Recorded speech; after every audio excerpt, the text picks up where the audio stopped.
Investments in securities markets are subject to market risks. Read all the related documents carefully before investing.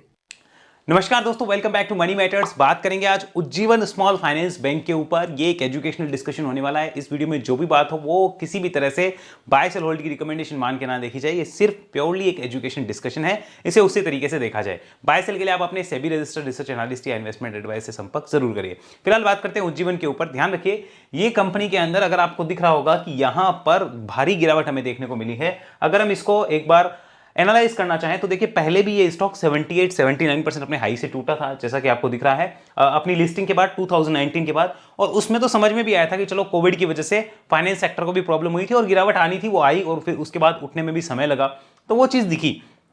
अब recovery के बाद ये एक इस पॉइंट पे गया था जहां पे उम्मीद थी कि शायद कोई कंसोलिडेशन के बाद ब्रेकआउट हो, बट वैसा नहीं हुआ और स्टॉक फिर से नीचे आता है। नीचे आने में अभी तक स्टॉक अपने हाई से 45% टूट चुका है। और अगर रिटर्न्स देखे जाएं पिछले काफी सालों के, अगर मैं लिस्टिंग से अभी तक के रिटर्न देखूं तो जिसने भी लिस्टिंग पे पैसा लगाया था, लिस्टिंग पे पैसा लगाने का मतलब हुआ at the time of December 2019, वहां से कंपनी के प्रॉफिट कई गुना हो चुके हैं, कंपनी की रेवेन्यू कई गुना हो चुकी है, लेकिन रिटर्न्स अभी भी माइनस में है। तो फंडामेंटल का क्या किया जाए वो आप खुद देखिए। हालांकि कंपनी अच्छी है, खराब नहीं है, बट टेक्निकल का सहारा लिए बिना अगर फंडामेंटल देख लिए तो एक ना एक दिन 10 साल में वो कंपनी चलेगी। और फिर फंडामेंटल के ज्ञानी आपको आके ये जरूर कहेंगे, देखिए फंडामेंटल एनालिसिस का कितना फायदा हुआ। अरे भाई साहब, 9 साल जब नहीं चली थी तब तुम कहां थे, आपका ज्ञान कहां था तब। तो टेक्निकल का सहारा लेना जरूरी होता है और फंडामेंटल उसके अकॉर्डिंग देखे जाने चाहिए। मैं उसकी मनाही नहीं करता हूं, लेकिन खाली फंडामेंटल देख के कुछ नहीं होना, वो लास्ट में फंडा का मेंटल ही हो जाता है। इस बात को ध्यान रखिए। और एक ना एक दिन सब कुछ चलना है। कई लोग कहेंगे 10 साल के लिए कंपनी को दे, तो 10 साल में सब कुछ चलेगा भाई। आप कुछ नहीं भी बताओगे तो भी चलेगा। अगर कोई रैंडमली किसी बंदर को भी दे दोगे ना, एक अमेरिका में एक रिसर्च हुई थी कि बंदर को आप स्टॉक पिक करने के लिए बोलिए और एक आप इंसान को बोलिए 5 बॉक्स में से कोई चिट्ठी निकालनी, तो बंदर वाले भी परफॉर्म किए और इंसान वाले से ज्यादा अच्छे परफॉर्म किए। क्यों? क्योंकि वो तो रैंडम है, फिर 10 साल में तो सब कुछ चलेगा ही चलेगा। So it is not like that. बात होती है कि इमीडिएटली साल 2 साल में क्या दिखता है उसकी बात होगी, और उसके अकॉर्डिंग स्ट्रेटेजी क्या हो सकती है उस पर बात करते हैं। तो आई होप आपको समझ आ रहा है कि हम क्या बात करना चाह रहे हैं यहाँ पे। अभी क्या कोई रिलीफ साइन या कुछ दिखता है क्या, वो हमें एनालाइज करना है। लेकिन सबसे पहले चलते हैं कंपनी के फंडामेंटल्स पे, जरा देखते हैं फंडामेंटली वाकई में वैल्यू है कि नहीं है, और किस टाइप के इन्वेस्टर्स के लिए ठीक होगा, किस टाइप के इन्वेस्टर्स या ट्रेडर के लिए ठीक नहीं होगा। कंप्लीट डिस्कशन हम करने वाले हैं। चलते हैं सबसे पहले फंडामेंटल्स पे। वीडियो में आगे चलने से पहले बात करते हैं न्यू एज स्टॉक एज के बारे में। स्टॉक एज ने अपना नया जो है अवतार एक प्रेजेंट किया है, तो इसको डेफिनेटली आपको भी चेकआउट करना चाहिए। एज अ ट्रेडर इन्वेस्टर मैं काफी इसकी हेल्प लेता हूं, तो यहां पर जाकर हम सारी इंफॉर्मेशन ले सकते हैं। मार्केट सेशन बना दिया अलग से, market home indices, trending stocks, ये सारी इंफॉर्मेशन, FII एक्टिविटी, बड़ी डील्स क्या हो रही है वो देख सकते हैं, न्यूज एंड अपडेट ले सकते हैं। अब ये तो एक नॉर्मल सेशन हुआ, लेकिन सबसे फेवरेट जो मेरा है दैट इज एनालिटिक्स, जहां पे मैं यहां पर अपने स्कैन्स को रन कर सकता हूं। मेरे डिफरेंट टाइप के स्कैन्स जो मेरे टेक्निकल एनालिसिस में हेल्प करते हैं उनको रन कर सकते हैं। चार्ट पैटर्न्स देख सकता हूं जो मैं आपको अभी दिखाने वाला हूं। Trading strategy, investment ideas, edge report, investors का पोर्टफोलियो कौन क्या बाय कर रहा है वो चेक करना चाहता हूं। और इसके अलावा सेक्टर रोटेशन में क्या हो रहा है वो भी मैं चेक करता रहता हूं। तो ये मुझे काफी फेवरेट लगा। अब इसको मैं एक बार आपको दिखाना चाहूं तो यहां पर हम चलते हैं। चलिए सबसे पहले मार्केट होम पे चलते हैं। लुक एट दिस, ये मार्केट होम, यहां पे volume shockers, 52 week high, all time high, breakout stock, सारी इंफॉर्मेशन मिलती है। इसके अलावा एनालिटिक्स में जाते हैं तो देखिए मेरे 2 फेवरेट हैं यहां पे। फर्स्ट स्टॉक स्कैन, इसके ऊपर क्लिक करते हैं तो यहां पे price scan, volume scan, technical scan, fundamental scan, जो मुझे चाहिए वो मुझे मिल जाता है और मैं इसकी काफी हेल्प पर्सनली लेता हूं। उसके अलावा एक चार्ट पैटर्न है जो कि यहां पे गजब का काम करेगा, जहां पे मुझे पैटर्न्स कैसे बन रहे हैं वो आइडेंटिफाई करने में आसानी हो जाएगी। अगर इसको ध्यान से देखना चाहें तो मैं इसे इजीली देख सकता हूं, तो ये काफी आसानी होगी। माय स्टॉक एज नाम से एक अलग सेशन बनाया है जहां पे मैं अपना पोर्टफोलियो डाल सकता हूं और सारी चीजों को ट्रैक कर सकता हूं। म्यूचुअल फंड सही तो है, लेकिन कौन से सही है वो ट्रैक करने के लिए भी यहां पे काफी इंफॉर्मेशन हमें मिल जाएगी। Top AMC, top performing schemes, और इसके अलावा म्यूचुअल फंड क्लासेस कैसी है क्या नहीं वो देखना चाहें तो भी मैं देख सकता हूं। बट फ्रेंकली स्पीकिंग मुझे सबसे अच्छा ये लगता है एनालिटिक्स का सेशन, काफी बेटर लगता है। स्कैन्स देखना चाहता हूं मैं और उसके अलावा चार्ट पैटर्न्स देखना चाहता हूं तो ये मुझे काफी हेल्प करता है। अब इसके लिए आपको भी अगर ये देखना हो तो लिंक मैंने डिस्क्रिप्शन में दिया है और साथ में हमारा एक कोड लगाएंगे तो आपको प्रीमियम प्लान फ्री में मिल जाएगा। तो ये कोड लगाना है लिंक से ही, तभी आपको फ्री मिलेगा और ये सिर्फ स्टार्टिंग के 100 मेंबर्स के लिए ही फ्री रहेगा। 100 मेंबर से अब होते ही शायद ये फ्री होना बंद हो जाए, बट स्टिल आप कोशिश करिए कि आप विद इन 100 मेंबर्स में रहें, और मैं कोशिश कर रहा हूं कि इसको 200 मेंबर तक इंक्रीज कराऊं, लेकिन आप जरूर करिएगा। मैंने भी इनका प्रो मेंबरशिप जो है वो रिसेंट में ही यहां पे ज्वाइन किया है। अगर मैं दिखाना चाहूं माय प्लान तो अगर आप देखेंगे मेरा प्लान खुद का जो एक्सपायर हो रहा है 2 दिन पहले रिन्यू किया है, 7 नवंबर 2025 को एक्सपायर होगा मेरा जो प्लान है। तो मुझे पर्सनली देखिए भाई एनालिटिक्स सेक्शन बहुत गजब लगता है। तो अगर आप देखना चाहें go and check out new age Stock Edge, और इसका डिटेल आपको पिन कमेंट एंड डिस्क्रिप्शन में मिल जाएगा। लेकिन ये जो लिंक मैंने दिया है इसको चेकआउट करना बिल्कुल ना भूलें और इस कोड को लगाना बिल्कुल ना भूलें। फंडामेंटल में मैं सबसे पहले आपको रीसेंट कुछ डेवलपमेंट कंपनी के दिखाना चाहूंगा। उसके लिए आप यहां आइए। इस कंपनी की लोन बुक जो है वाई ऑन वाई 14% बड़ी है, जो कि इंफॉर्मेशन हमारे पास आ रही है। Q2 FY25 तक का डाटा है और टोटल डिपॉजिट्स देखिए बड़ी है, बहुत अच्छी बात है। दिक्कत कहां है उसकी हम बात करेंगे। रिटेल एंड कासा जो है वो देखिए वो भी बड़ा है, उसमें भी कोई दिक्कत नहीं है। अगर हम यहां पे GNPA और नेट एनपीए की बात करें तो वहां पे आपको पता चलेगा कि दिक्कत आई है। एक्चुअल में दिक्कत यहां पे भी है थोड़ी बहुत, उसका हमें ध्यान रखना होगा। बहुत बड़ी दिक्कत नहीं है बट आई है। और CRAR को देखेंगे तो वो डाउन हुआ है, एम्प्लॉयज को देखेंगे तो वो अप हुए हैं। अब आइए आगे इंपॉर्टेंट चीज समझिए, यहां पर आपको पिक्चर क्लियर मिलेगी एक्चुअली हो क्या रहा है। नेट इंटरेस्ट इनकम देखिए अप हुई है, वेरी गुड, थम्स अप, बहुत अच्छी बात है। ये है Q2 वर्सेस Q2, मतलब पिछले साल का Q2 यानी इस साल का सितंबर अक्टूबर नवंबर सॉरी इस साल का हमारे पास में जुलाई अगस्त सितंबर का डाटा और पिछले साल का जुलाई अगस्त सितंबर का डाटा कंपेयर हो रहा है। और ये जो यहां पे चल रहा है वो है हाफ ईयर का 2025 का डाटा और ये है हाफ ईयर का उसका, मतलब मार्च से अप्रैल से लेकर सितंबर का डाटा है, दोनों साल का वो कंपेयर हो रहा है। तो यहां पे बड़ी है, यहां पे बड़ी है, thumbs up. Net interest margin जो है वो आप देखेंगे कैसे रहे हैं, तो ये भी ठीक है। नेट इनकम मार्जिन वो भी अच्छे हैं। पीपीओपी कैसा रहा है वो देखेंगे आप, यहां पे डाउन हुआ है, ये आपका डाउन हो रहा है, ये प्रॉफिट है एक तरीके से। ये पैट जो है प्रॉफिट आफ्टर टैक्स, ये नेट प्रॉफिट है, ये भी डाउन रहा है, आपको दिख रहा होगा। अब आरओए को आप देखिए जरा, डाउन। आरओई को देखिए आप डाउन, तो प्रॉब्लम यहां पे है। अब इसको फंडामेंटली मैं तरीके से समझाना चाहूंगा, यहां पे समझ के देखिए। क्या कंपनी खराब है? कंपनी खराब नहीं होती है दोस्त, रिटर्न मिले कि नहीं मिले मेन चीज उस पे है। हम यहां कंपनी की आरती उतारने के लिए नहीं कि अच्छी कंपनी है। पेशेंस पेशेंस पेशेंस बोल के आपको 5 साल 10 साल 20 साल आप बैठे रहो, फिर आपके कंफर्ट है भाई कि कितने समय के लिए किसको रखना है किसको नहीं। आप अलग अलग कंफर्ट होता है हर किसी का। 7,000 करोड़ की मार्केट कैप है तो कंपनी आपको पता है कैसी है। यहां पे स्टॉक 6 के पी पे अवेलेबल है। अब ये उस पी पे तभी अवेलेबल होता है जब दो कंडीशन हो। पहली है कि अंडर वैल्यूड है बुरी तरीके से, जिसमें मैं भी अग्री करता हूं अंडर वैल्यूड है।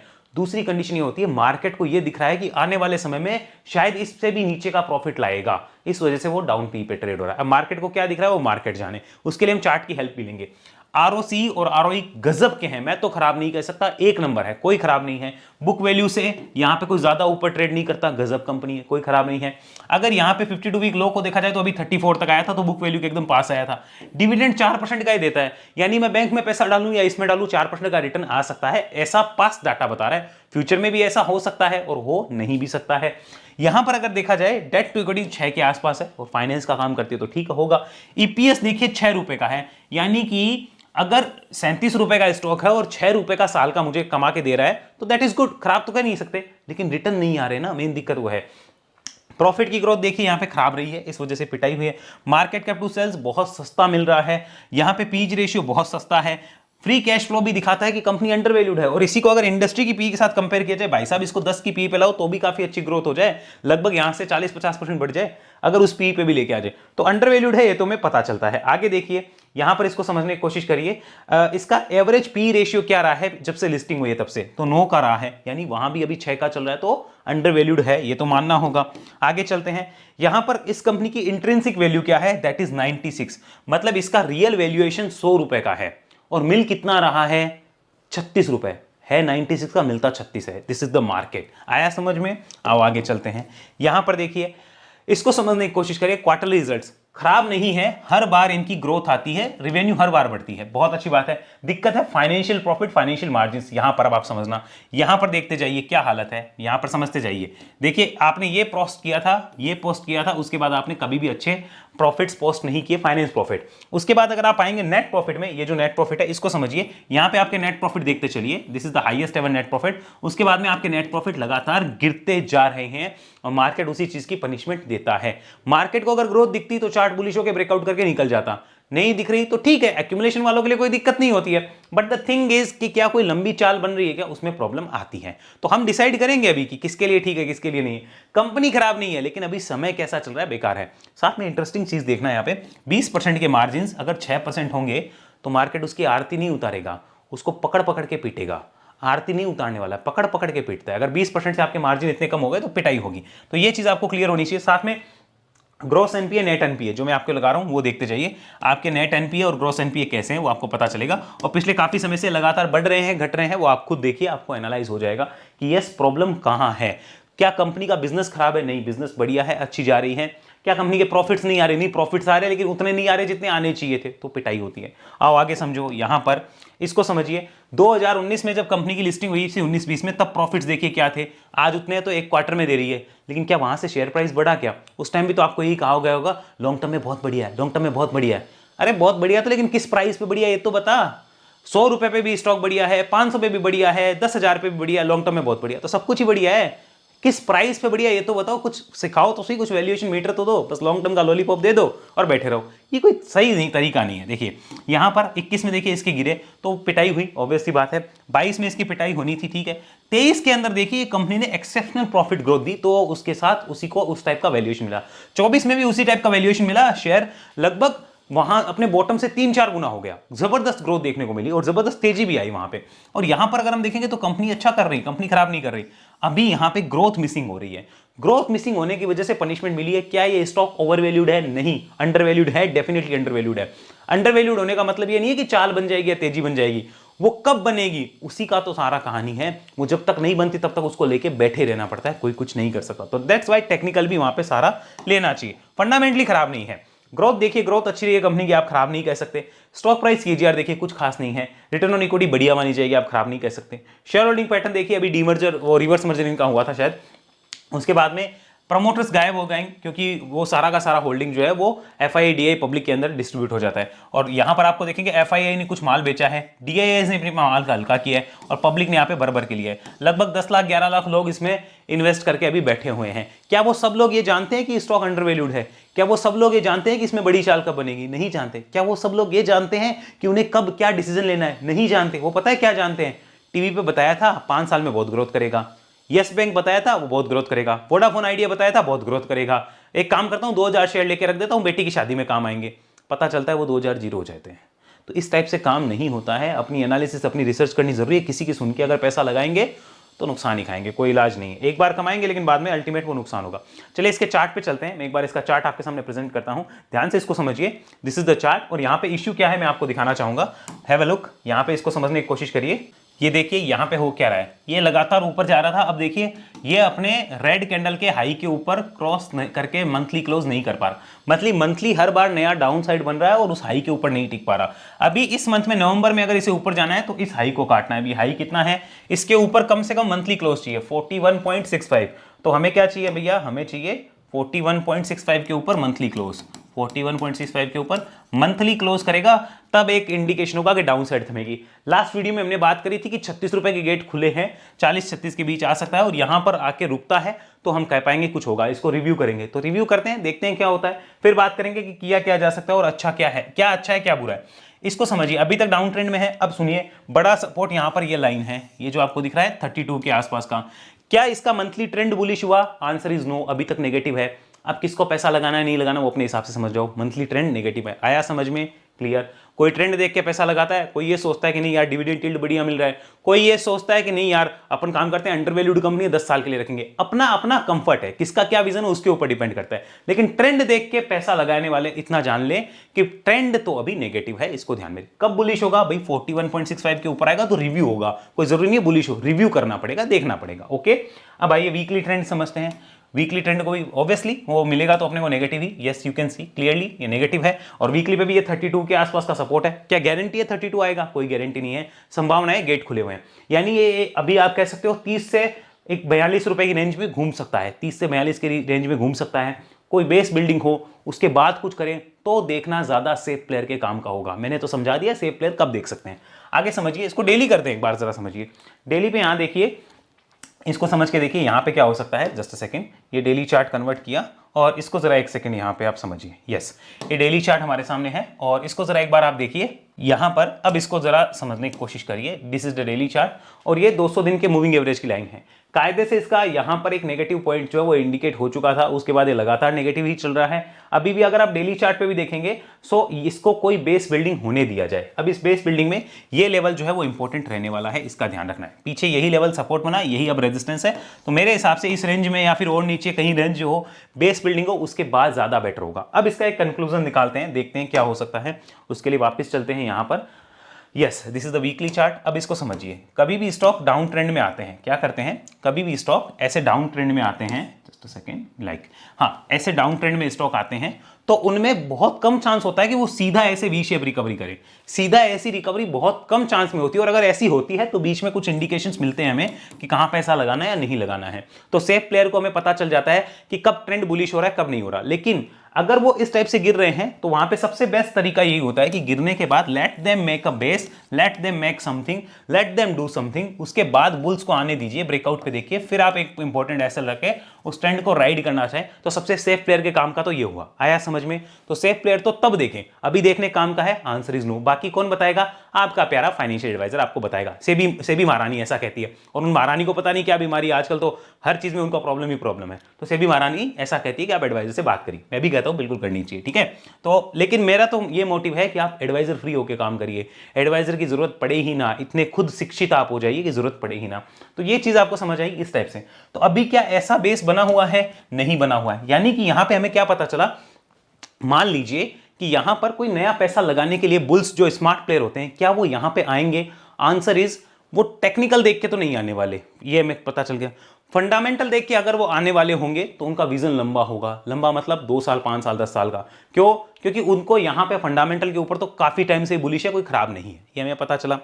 अब हम बात करते हैं क्या कोई स्विंग ट्रेडिंग करने वाले यहां पे आएंगे, स्विंग करने वाले? आंसर इज नो, वो प्लेयर्स भी यहां नहीं आएंगे। क्यों नहीं आएंगे? तो हमें क्या पता चला, जो स्मार्ट प्लेयर होते हैं, स्मार्ट प्लेयर्स, स्मार्ट प्लेयर या फिर आप कह सकते हो स्मार्ट बुल्स, वो ना तो यहां पे भी इन्वेस्ट के लिए देखेंगे, नो, ना यहां पे ट्रेड के लिए देखेंगे, आंसर इज नो। लेकिन वो एक काम कर सकते हैं, क्या?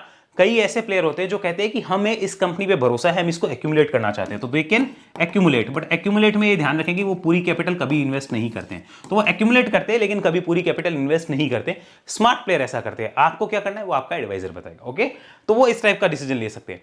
अब कईयों का कंफर्ट पता है क्या होता है कि जब ट्रेंड बुलिश होगा तभी लगाएंगे। कब लगाएंगे? ट्रेंड बुलिश होने पे। ट्रेंड बुलिश है क्या अभी? No, answer is no. तो क्या ये लोग अभी आएंगे? अभी ये लोग नहीं आएंगे, हमें ध्यान रखना है। तो तेजी आने में थोड़ा टाइम लगेगा। मेरा कंफर्ट कहता है कि बेस बन जाए उसके बाद देखा जाएगा। अब सोच के देखिए एक बार, अब इस चीज को समझिए यहां पे कि किसी ने, जैसे कि इसमें मैं भी इंक्लूड हूं, मेरा भी इसमें यहां से कुछ पैसा लगा हुआ है। मान लीजिए किसी का इसमें पैसा लगा हुआ है यहां से, मेरा यहां से, यहां से, यहां से, कहीं से भी लगा हुआ है, तो उसको अभी क्या मेथड हो सकता है, वो क्या करें? इस चीज का ध्यान रखिए कि आपने लगाया क्यों था। जैसे मान लीजिए अगर आपने इन्वेस्टमेंट किया और आप तैयार हो कि नीचे एक्यूमुलेट कर सकते हो, तो फिर आपकी वो मंथली एसआईपी है, उसमें कोई दिक्कत आने वाली नहीं। अल्टीमेटली ग्रो करेगा, but it will take time, ये हमें ध्यान रखना होगा। किसी का ये विजन था कि नहीं मैंने ट्रेडिंग के लिए लिया था तो उसका यहाँ पे एसएल हिट हो चुका है, किसी ने यहाँ लिया था तो उसका यहाँ हो चुका है।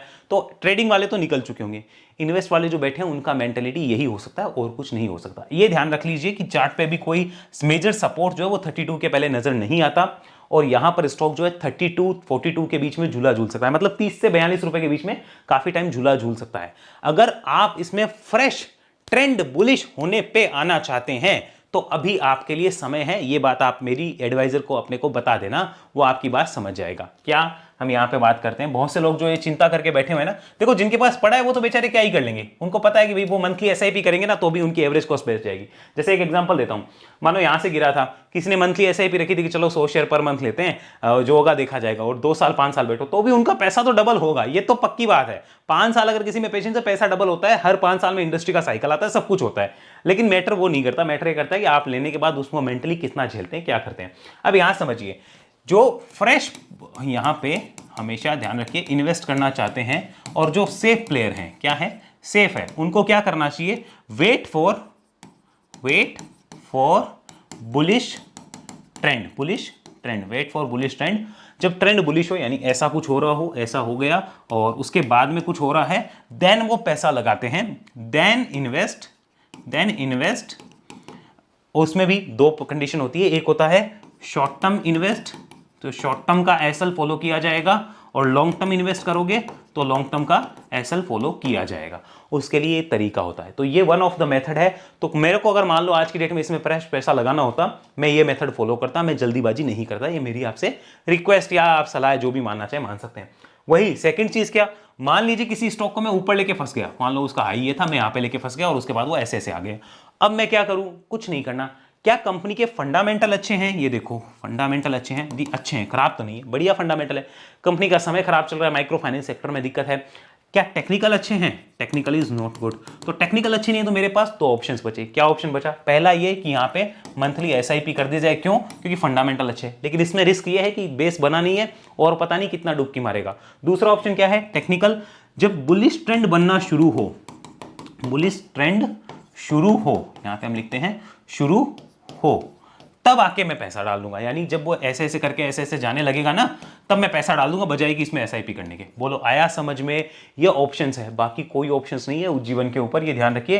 क्या कंपनी खराब है? नो, कंपनी बहुत बढ़िया है, कंपनी जबरदस्त है, शानदार है, लेकिन ट्रेंड अभी तक नेगेटिव है और जल्दी ही, मुझे तो ऐसा लगता है जल्दी ये गिरावट तो थम जाएगी, लेकिन बेस बनने में समय लगेगा, बेस में थोड़ा टाइम लगेगा, फिर कुछ मिलेगा। तो जो मुझे दिख रहा था चार्ट पे, मैंने आपके साथ शेयर कर दिया है। आई होप आपको पसंद आया होगा। वीडियो अच्छा लगे लाइक करिए, दोस्तों के साथ शेयर करिए और चैनल पे नए हैं तो सब्सक्राइब जरूर करिए। ऐसी एनालिसिस अगर आप मुझसे सीखना चाहें, 1-to-1 कनेक्ट होना चाहते हैं तो वेव एनालिसिस में आइए। उसके लिए आप इस नंबर पे संपर्क कर सकते हैं। मंडे टू फ्राइडे, संडे के दिन कॉलिंग लाइंस ओपन नहीं, आप व्हाट्सअप कर सकते हैं। और अकाउंट ओपनिंग अगर आपको करवानी है किसी भी ब्रोकर के साथ, अगर आप अकाउंट ओपन करवाने का सोच रहे हैं तो प्लीज हमें कांटेक्ट करिए और हमारी स्टॉक मार्केट कम्युनिटी का पार्ट बनिए। अगर आप नहीं भी सोच रहे, हमारे साथ कनेक्ट होने के लिए भी अगर आप करवाना चाहते हैं तो डेफिनेटली आप अकाउंट ओपन करवा सकते हैं। आप इस नंबर पर संपर्क करिए, हम आपको बता देंगे कि क्या करना है, कहां अकाउंट ओपन करना आपके लिए ज्यादा बेटर होगा। तो प्लीज आप अकाउंट ओपनिंग के लिए हमें इस नंबर पर संपर्क जरूर करिए। चैनल के ज्वाइन बटन पर क्लिक करके भी आप हमारे साथ जुड़ सकते हैं, तो उसके लिए आप ज्वाइन बटन पर क्लिक करके कनेक्ट हो सकते हैं। अगले वीडियो मिलते हैं, तब तक के लिए धन्यवाद। जय हिंद, जय भारत।